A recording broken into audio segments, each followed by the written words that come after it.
So at the height of your company, what kind of revenue were you guys generating in the best years? And I'm sure our viewers are wondering, like, how do you get from zero to Zero. yeah. How do you separate your personal self from your business self, especially when you're starting out? Very difficult. What was the thing that surprised you the most about working for yourself, running your own business? I think we were in the region of between 2 to 300 million rand revenue per annum.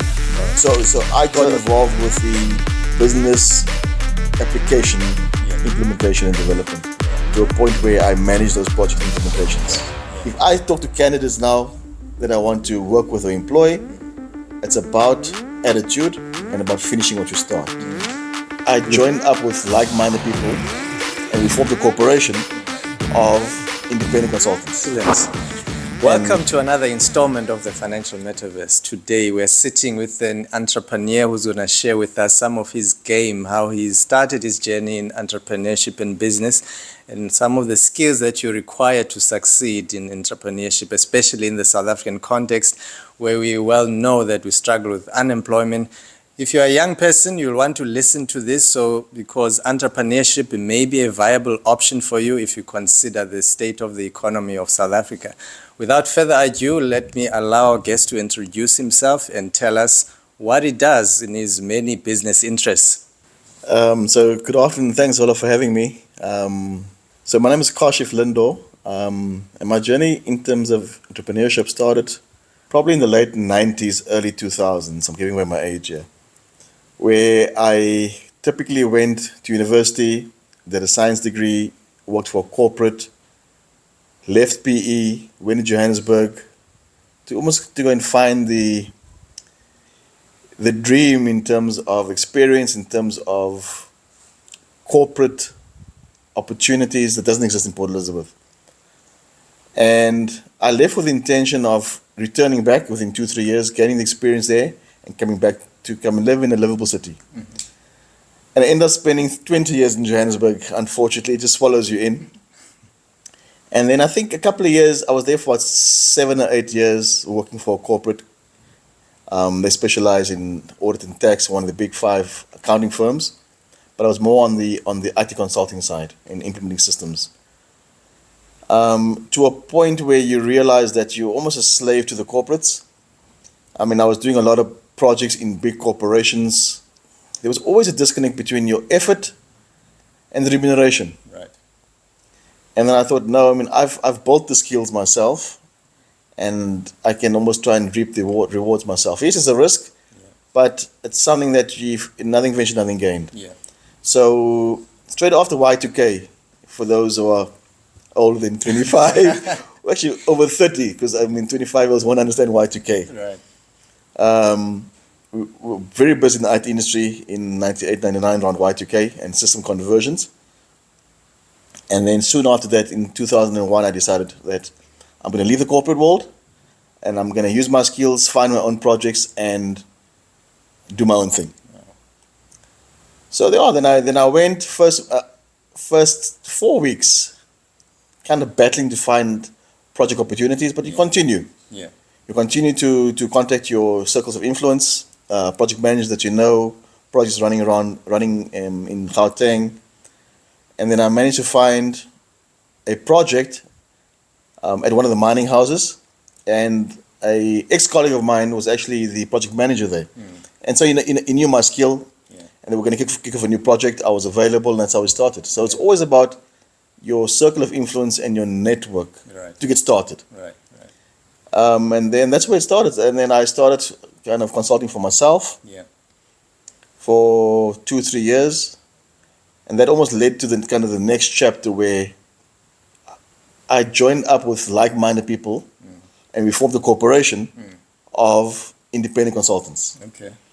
And that actually formed a consulting business that grew from like four guys working for a project at SARS in 2003 to having a fully fledged corporation with like 5 companies in 3 countries with 180 consultants over 5 years. Wow. So that's how it grew. Yeah. If I'm looking back, it all started with a desire to kind of do your own thing, use your own skills for your own benefit. Wow, wow. So that's where it started. And now, did you always want to get into IT? How did you, like when you were in school or whatever, was it your dream to be an IT professional? How did that journey emerge? I mean, I've been doing IT for 30 years and I'm still wondering if it's where I want to be. No, but I think I enjoy it from the analytical nature of IT. Yeah. At school, yes, probably late high school. And I was actually exposed almost by accident, all things that happened by accident. So my father was a school principal. And then this was probably 85, 86, mid-80s. He was a principal of high school. Personal computers weren't that common then. I think if anybody remembers the Commodore 64 and that range of computers came in. And they got those as devices for the secretary and the principal. Right. So that's where I actually got exposed the first time. Okay. And then obviously me being younger than him, the older generation changed quite more resistance in terms of new technology. So that's why I grabbed the opportunity to try and help him embrace it. And that's where I kind of got the bug. Then eventually my dad kind of bought me one. I started playing those C64 games, started writing a few programs, and that's where it started. I didn't do any IT at school. Okay. We didn't have CAT or IT at school at all. Right. And then I took the brave step and I went to Rhodes University and I studied computer science. Wow. And that was early 90s.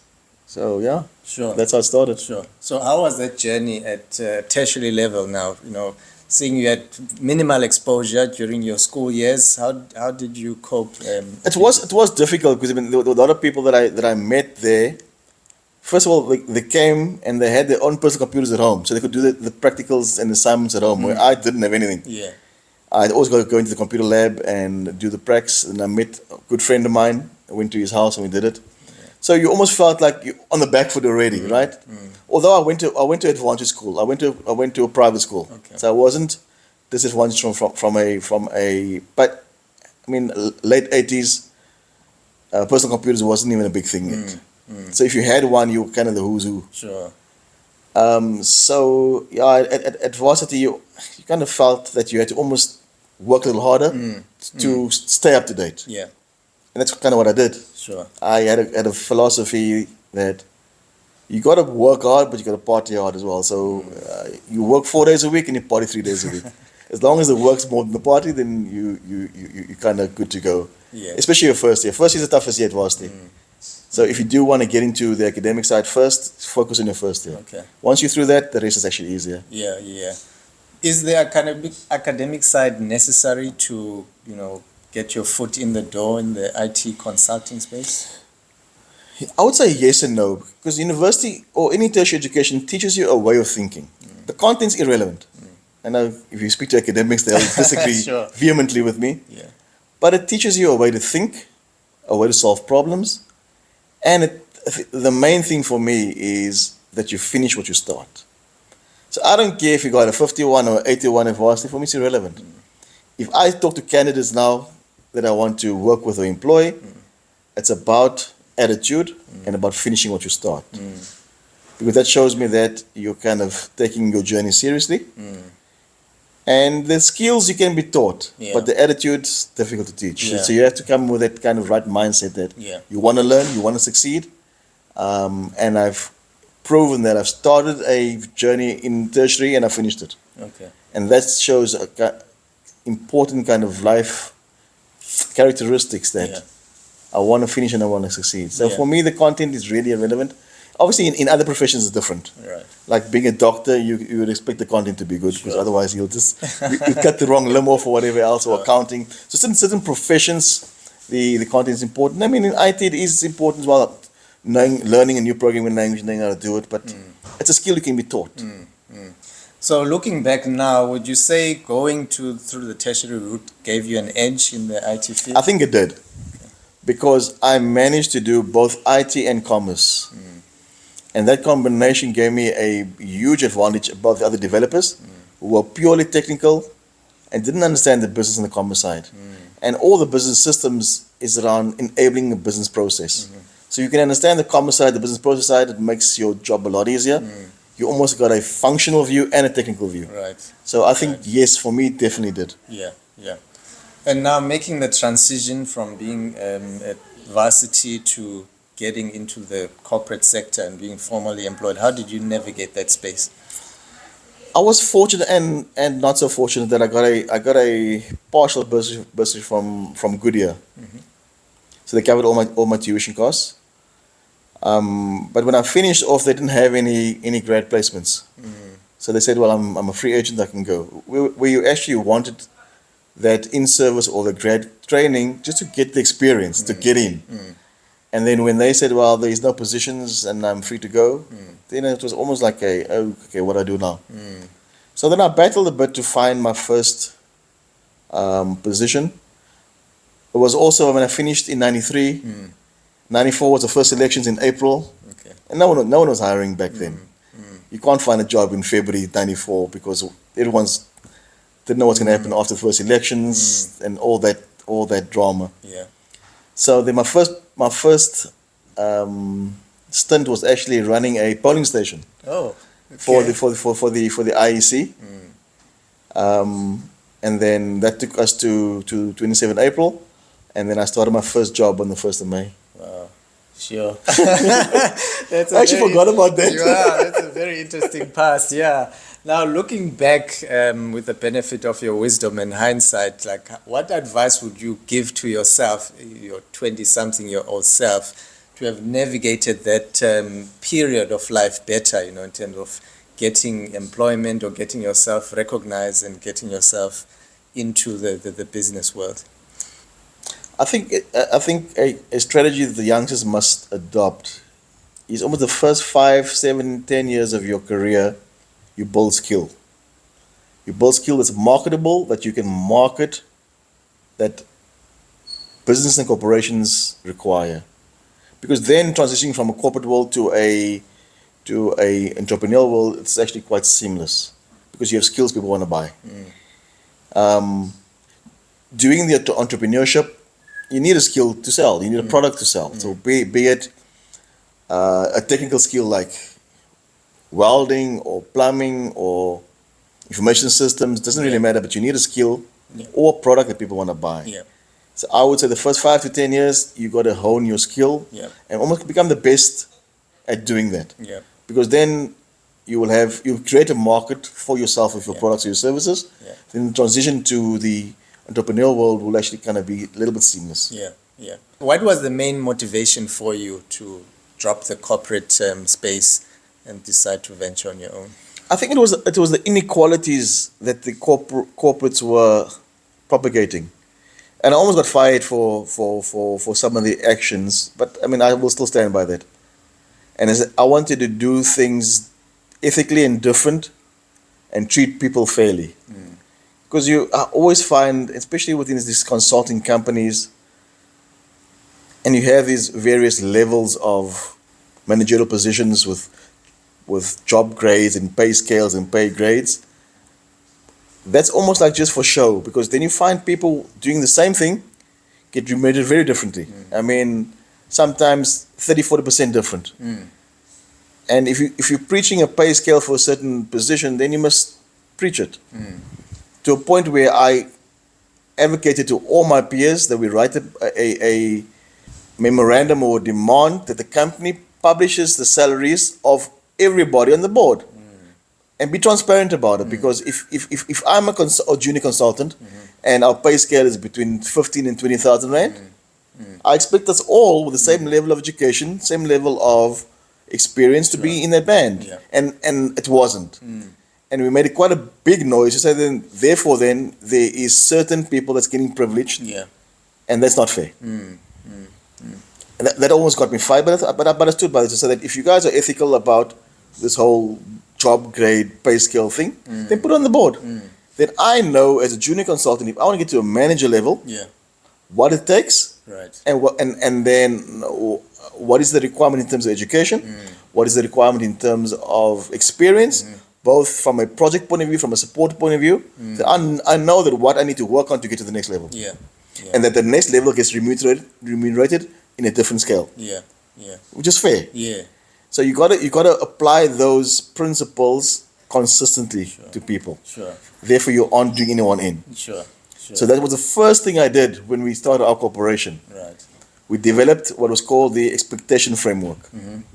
So in SAP or in any IT, you always have different levels. And in SAP, they call them K levels for knowledge levels. Okay. So we had K1 to a K7, different knowledge levels for different functions within the project.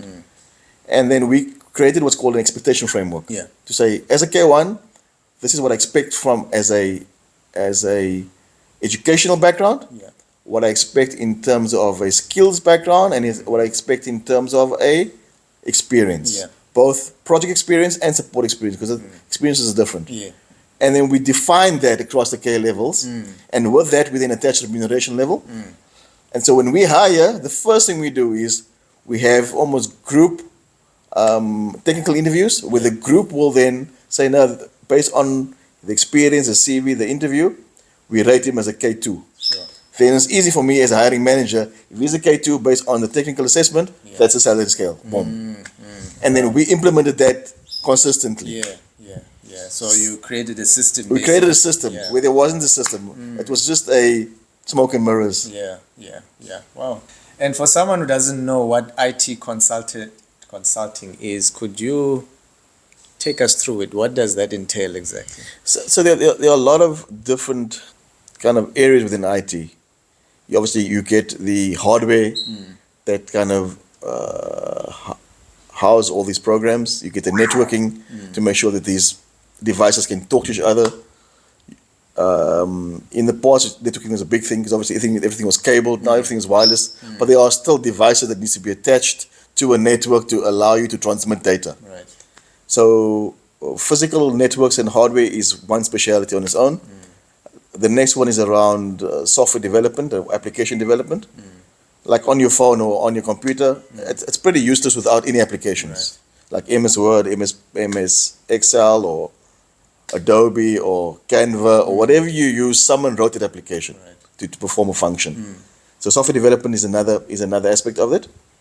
And then taking that same concept into the business world, where you have business applications.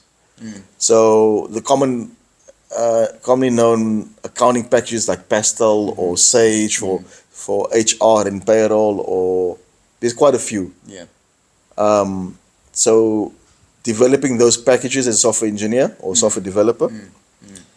And then the larger business applications uses almost a super scale application to run their businesses across finance, HR, procurement.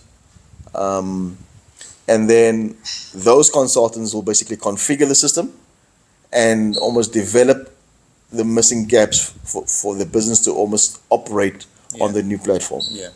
So I got involved with the business application implementation and development to a point where I manage those project implementations. Yeah. That sounds like a very technical skill. I think it's more. It's a combination of technical and business skill and people skill. Sure. For me, it's all about managing a team of people. Yeah. And that's almost how you get success. Is you got to manage the outputs. Yeah. So now you broke out from corporate. You went on your own. What was the thing that surprised you the most about working for yourself, running your own business? I think it was just the realization that the skill you have is valuable. That the business world is prepared to remunerate me much more than the corporates would. Wow. To the extent of 2-3 times more. And it comes with its challenges, because once a project is finished, you could have downtime for 2-3 months or weeks or however long it takes to get in the next project. And that's where I realized the limitation of working for yourself. Being a professional, you bill per hour. Yeah. And you've only got 160 hours in a month. So your income potential is capped. So based on those kind of criteria, also your impact and your areas of management is limited, because you one of 30 people on a project. So when I met like-minded people on a project, we realized, you know what, if we pool our skills together, we can make something bigger. Right. I mean, if you think about any corporate starts off with an idea. Yeah. With two people or one person saying, I want to start this, and you grow it. I mean, Microsoft's the same. Yeah. Two guys in the garage, and now they're a multi-billion organization. Sure. So we decided then we have nothing to lose. We're going to start a corporation called Lejada Consulting in 2003. It was 5 of us working on a project, but different areas. So I was more on the reporting and business intelligence side. My other partner was on the financial planning side. The other one was on supply chain implementation. And one else was on internal controls and costing. Yeah. So we had different skills on the same platform with the kind of same vision. Yeah. So we formed a corporation. Wow. Tell us how you navigated the ups and downs of the business during the various, periods of its existence. Yeah, so everybody thinks, oh, running your own business is like great and you're loaded. And unfortunately, if you're being a business owner, you're lost in the queue. So you have to navigate stuff like paying your employees on time. You have to ensure that we have enough pipeline and work for the future. The work we're currently executing is of top class, that the clients are happy and they pay your invoices. Sometimes they pay them 2-3 months late. So you got to manage the cash flow implications. You got to pay your overheads like office space and stuff. Yeah. So it's a myriad of stresses. Yeah. And then when there's enough cash flow at the end, you as a business owner will get paid last. Wow. So if you think you're doing it for the money, then it's the wrong reasons. So my partners in this business couldn't understand that I didn't worry about the bottom line. Yes, you go into business kind of to make money, but that's a byproduct of business. If you focus on the bottom line only, then you're kind of lost. So I always said focus on, as a consulting company, our business is about people who offer value to our clients. If our clients are happy, they pay. So what is in your control is making sure your people are happy and the clients are happy. If those two are in line, then the money will come. Sure. And it's exactly what happened. Sure. But don't focus on the bottom line. Sure. Focus on the thing that's important in your business. If we didn't have consultants, we didn't have a business. We haven't got clients, you got no business. Yeah. So focus on those things that actually makes you a business. Yeah. I don't think most business people talk about this concept of being paid last as a business owner, because you kind of think you're in business. I mean, surely you are the one supposing to have the first bite at whatever income comes, but you're saying, no, you have to actually be last in the queue in enjoying the spores of your labor. Because you need to honor your contracts. So if you employ people, you are saying, I'm buying your skill and I'll remunerate you. The cash flow problem is not his problem, it's your problem. You have to enable him, so you have to buy equipment, you have to get office space. So all those contracts you go into, you have to honor those contracts. You can't just not pay it. Yeah. And once you've paid everybody else, then you can pay yourself. Wow. And that's how it happens. And one of the things that I pride myself on is, in the 9 years we ran the organization, we paid the employees 1 month on the first of the next month. The contract says the last day of every month, and you must honor that. And I think 1 month in 100 months we were late by 1 day, and I wasn't very happy. Because you must honor your agreements. I mean, you got to run your business from integrity point of view. Yeah. Also, if you were, and I know I was on the other side as well. You were employee as well. Yeah. So you expect that I've done my bit. So I expect the remuneration as per our agreement. Yeah. Absolutely. You have to honor those agreements. Yeah. How do you separate your personal self from your business self, especially when you're starting out? Very difficult. I can remember when we started the consulting business, and we were consulting as consultants on a project as well. So we used to work 8-9 hour days at the client. We used to either meet before or after work around the business stuff, around doing proposals, doing tenders, managing the business before and after hours. Yeah. And my son was born in the same year, 2003. Yeah. So for the first 2 years, you leave home early, you're sleeping, get home late, you're sleeping. So you kind of miss that first months or 2 years, which is not good from a family point of view. Then I realized when my daughter was born 2 years later that no. Life's not just about work. Yeah. that you have to get a work-life balance. And then I made a fundamental change, because luckily I was a CEO of the group, so I could make these changes, that I will be home at 6 o'clock at night. Okay. Come hell or high water. We can meet at 5 in the morning, no problem, but I'll be home at 6 o'clock. So we had our board meetings and our sales meetings and stuff in the morning. Yeah. Went to the client at 9 o'clock, I could get home by 6. And the productivity actually increased. Wow. So you actually just focused on where you spend and when you spend your time. Yeah. Family was important then, and then I realized, you know what, my kids are growing up without a father. It's just not on. But you must recognize the need before you can make a change. Yeah. Yeah. And we made the change. I think we were more productive with the change. Sometimes working longer doesn't mean you work harder. Yeah. So we said, guys, let's meet early in the morning, because then your meetings are also very concise, very to the point, because you must go to the client as well. Yeah. Otherwise, you could meet from 7 o'clock and go home at 11 o'clock, and you can't ever achieve much. Yeah. So just changing it around a bit, it would actually worked in our benefit, where we had family time, Yeah. we had client time, and we had business time. Yeah. Yeah. So just kind of just managing the time more effectively. Yeah. So you make a lot of sacrifices at business. You have to. Right? You have to, because you have commitments to your employees. I mean, you give them an employment contract, and you must honor it. So it's your responsibility to find clients, deliver quality work, and getting paid from a client. Yeah. Yeah. So that you can honor your agreements. Sure. Looking back, do you think it was worth it? Wouldn't it be much easier to just stay in the corporate space and enjoy a nice cushy salary? But then you work according to other people's rules. Whereas if you're an entrepreneur, you write the rules. Okay. You decide which areas of business you want to focus in. You are less rigid in terms of expansion of new services. I mean, we went from a purely SAP consulting company with 4 people, grew that to about 50 people in 2 years, and then we decided within our project space we always need project managers. Yeah. We always need trainers and change management people. Yeah. We always need technical people doing the hardware and software. Yeah. So then we either formed or acquired those businesses to form a group. Okay. But if you're in a corporate, you don't have the luxury of setting the vision of expansion. Yeah.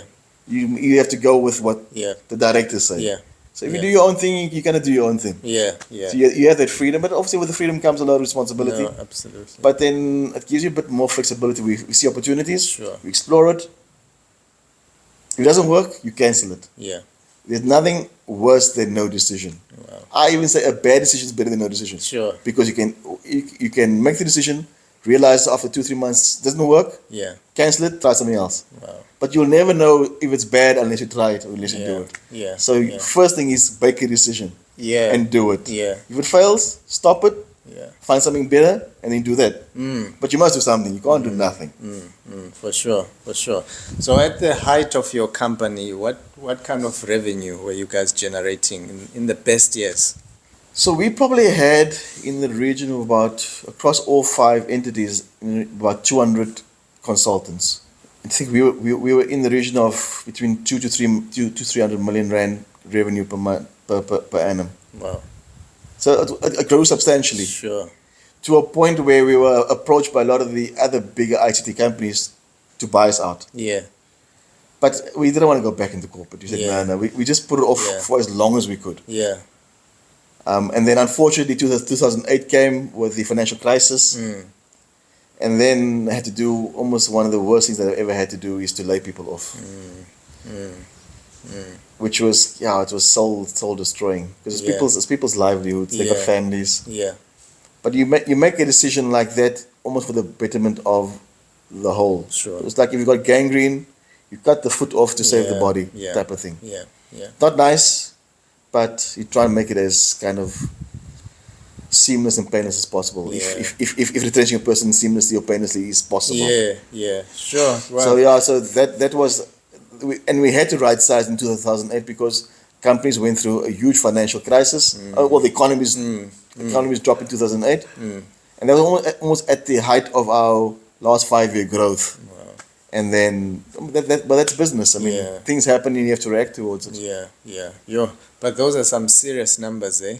And I'm sure our viewers are wondering, like, how do you get from zero To hero.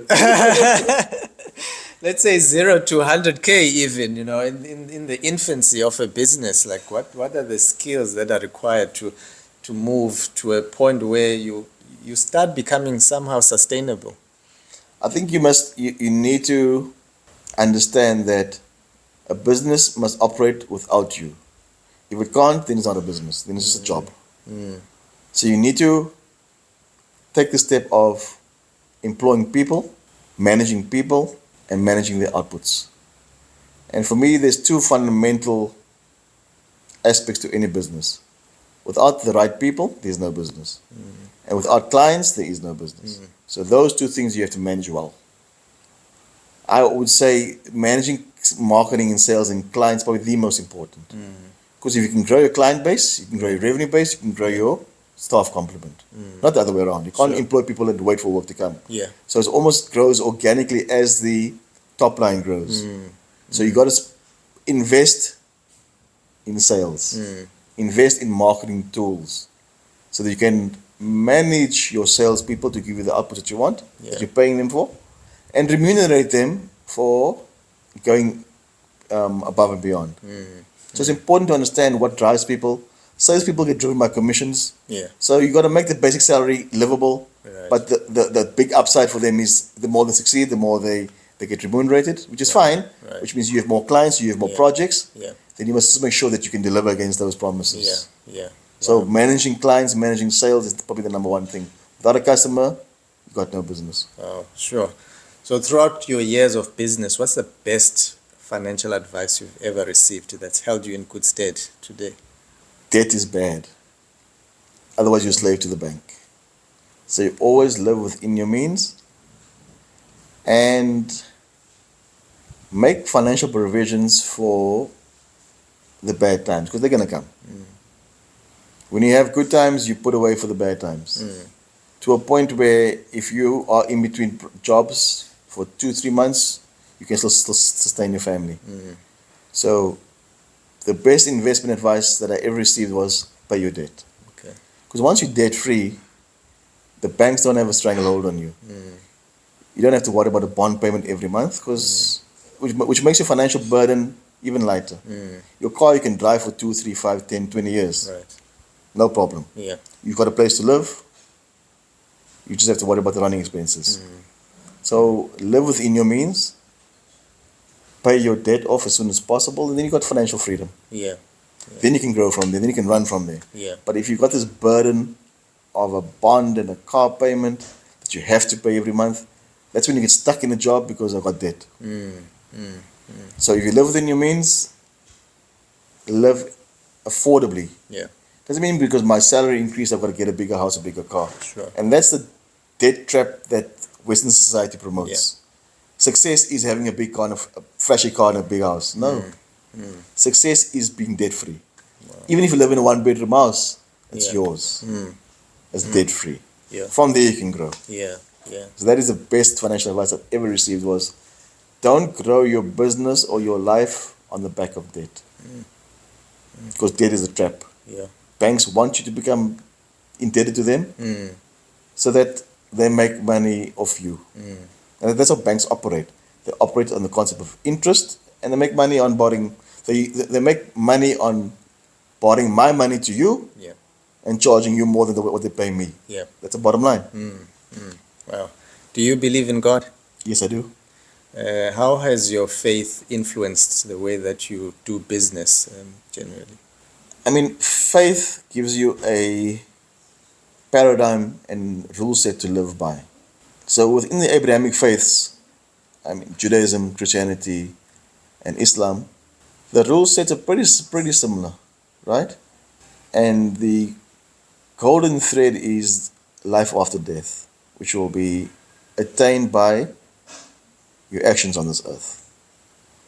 So you have to be a honorable, trustworthy, truthful person in your personal space and in your business space. So you must practice what you preach. You must operate your business like you operate your life. You can't say I'm a Sunday Christian but I can cheat somebody in business. No, it doesn't work that way. What you part of your business dealings, the dealings with people, is an expression of your faith. So that's how you live your life. You can't want to cheat people in business, exploit your employees, and you are this spiritual person on the weekend. It doesn't work that way. Every single day is part of your journey towards the year after. Yeah. Every morning you wake up, you're one day closer to your death. Reality. Sure. It's not scary, it's a reality. So you need to make sure that when I close my eyes, I'm in a better space and I have enough good actions for a good outcome. Does it make sense? Yeah. That's all very wise words. Have you ever been broke before? I started my years in the working world when I was quite young. I mean, I grew up in a middle class home, but there was never money for luxuries or extras. So I started working in standard 8, which is grade 10. 10 or 11. So I got a part-time job at a shoe shop. And I used to sell shoes on the weekends, grade 11, grade 12. Weekends, school holidays specifically for like 2-3 weeks to make some extra pocket money. And obviously at varsity, so those years, you were kind of broke. But I mean that's what's part of growing up. Yeah. And kind of once I started working, the first few years, you worked for debt. I got a car, and you work for this stupid car and paying it off, plus your running expenses, until you realize that there's more to life than just paying the bank. Yeah. So I think the first couple of years I wasn't broke, but I was financially limited. Right. That's what So I had an income, but it was very limited. It was based on the decisions you make and the debt you incur, and so you're basically just working to service your debt. Yeah. You're one of the very few wise people, I guess, somehow skilled at managing finances. Unfortunately, that's one of my kind of passions is managing finance on a personal level, because then you do it on a professional level as well. Because a financial budget or a plan is essential. Planning for me is essential because if you fail to plan, you plan to fail. If you got no plan, how do you know you're getting there? Because there is no path to follow. And the same thing in finance, you need to have a plan. And your personal budget and your corporate budget is not there to restrict your spending, as to account for your spending. And you should know where your money is going so that you can best make decisions. So that's why a financial budget or plan is essential. So that because then you can really see how much you're spending on what commodities. Is it necessary? Isn't there a place where I can get the same services for cheaper? But if you don't see it, if you don't measure it, you can't change it. So a financial plan is critical. So the first thing I ask people is, show me your budget. You need to have a financial plan. How much do you spend on entertainment? How much do you spend on insurance? If you don't know those numbers, then how do you manage your budget? Very difficult. And I can guarantee you, a lot of people just kind of accumulate stuff and pay stuff and carry on. And if you don't manage your budget and know what you're spending on a monthly basis, there could be things that you're paying for you don't even know about. If the bank doubles their bank fees, you won't know of it because you're not managing it. There could be debit orders coming through, which you don't even know. And then you want to fight 2 years later to try and get your money back, and it's too late. You almost must manage it on a monthly basis to understand, this is my income, this is what I spent. What I spent, can I account for it? Was a part of my plan? Yes, then move on. It's not about curbing your expenditure. It's just about understanding where are you spending and sticking to your plan. Wow, that's very valuable advice, something that's close to my heart as well. Finances. So we're coming to the end of this interview, and I'd like you to give some guidance to young people out there who are considering venturing into entrepreneurship. How should they prepare? What kind of mindset do they need to develop? What kind of tips and advice can you give? I think what you need to do is you need to find a product or a skill that you're good at. You got to be better than the next guy. You got to differentiate. Why must I buy that product from you? What's special about you? Because that is what people will buy. I mean, there's hundreds of products doing the same thing. Why yours? Or your services. So you got to master your product, your skill, and you must master your differentiator. because then it's easy to sell. If it's just another toilet roll, then you compete on price. And you compete on price, then margin cutting is your game, then your financial return is very, very limited. Right. So you got to focus on my differentiator, which is hopefully quality, proven quality, and people will pay for quality because it's reliability in service and in product. Because then you can charge premium prices for quality product. Yeah. If it differentiates you from your competitors. Yeah. So you got to hone your skill, and you got to hone your differentiator, Yeah. Yeah. and then you're good to go. Yeah. Absolutely. Now, And also focus on your customer and your sales. To grow any business or to start any business, you need a customer. You can't go and get an office, get rental, set up a factory, and you wait. No. Get the customer first. The project will fund the expansion, and off you go. Yeah. And it kind of happens in a planned way, but you need to have the revenue stream first to incur the expenses going forward. Right.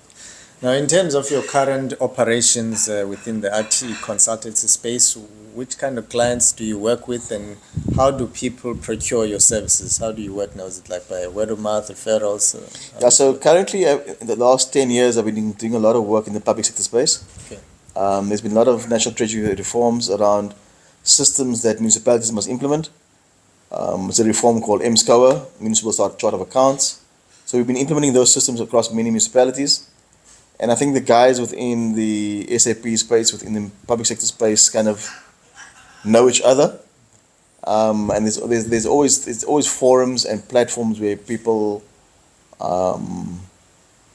post if they require certain skills. So you just got to make sure that you're on those LinkedIn platforms. And yeah, people buy from people. So people know your skill. People you've worked with them in the past and previous projects. Yeah. So they kind of find you. Yeah. I see.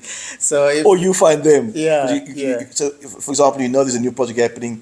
You hear that this company's got the award, and you kind of know people there. So you don't be scared to ask, because at the point of asking, you've got nothing. So you really got to know. Yeah. So what you got to lose? Nothing. So you ask. Yeah. So you can only get yes because you really got to know. Sure. And what scale of projects do you typically work with? Like, what kind of work will you not do, or is there work that you? No, I mean I'll do most work as long as done ethically, as long as done responsibly, as long as the managing agent or the managing company that's running the project works ethically. I'll do a project, no problem. Okay. But you find where people want to price gouge. They want to exploit consultants, and they want to have the owners take 90% of the spoils. I said, no, that's wrong. Can't be like that. Because you need people to execute, and you got to pay for the skills. Yeah. If someone watching wants IT consulting services, how do they get in touch with you? So for my IT consulting space, my LinkedIn handle is Kurt Lindo. People will ask, but I thought your name was Kashif. So yes, my born name is Kurt. Okay. I reverted to Islam about 25 years ago. Right. My preferred name now is Kashif. Yeah. So if you search for Kurt Lindo on LinkedIn, that's where I do a lot of my IT consulting kind of exposure. Right. Any other ventures that you are? How much time have you got? So yes, I mean, so the IT is my kind of a profession, but my passion is around property investment, property development, and lately in terms of renewable energy and solar generation businesses, especially for domestics and homes. Yeah. So I've been doing that for the last 10 years, property investment for the last 15 years. So I kind of do those two in my spare time. When if I have spare time, I don't know if you call it spare time. But so I dabble in those passions. While the IT kind of pays the bills. So which is good. Awesome. Well, Kashif, I've really thoroughly enjoyed this interview. I've learned a lot from you. I'm sure our viewers have learned a lot from you as well. I hope so. Yeah. Some pearls of wisdom. We wish you all the best with your ventures, and we hope our viewers can take a leaf out of your wisdom and apply it in their own business ventures. Thanks for the time. Thanks a lot. Yep. You've been watching Financial Methods. Thanks so much. Much appreciated.